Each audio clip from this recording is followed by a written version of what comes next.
Was there anything that, obviously, as you were being trained and developed to kind of take on this organization, was there anything that you wish you would have known as you were going through the process that you know now, right?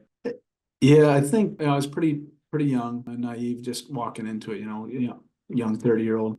I was smart on the technical side, but on the business side, right? Like what to look at in the books. I couldn't afford to hire somebody to help me review all the books. Every penny I was spending investigating this felt like it was a detraction out of my pocket at the time. So I think that was really, really challenging. But anyone that would be in my similar situation, it'd be try to find a group of advisors, attorneys, tax attorneys, accountants, and pull them in. I would say my biggest resource was my personal accountant who had some business experience, and he did help review the numbers with me. And then it was all on my shoulders about reviewing the internal systems, whether electronic, routing systems in the manufacturing plant existed or could be upgraded, and really looking for maybe not focusing on what's wrong, but what was an opportunity to make better.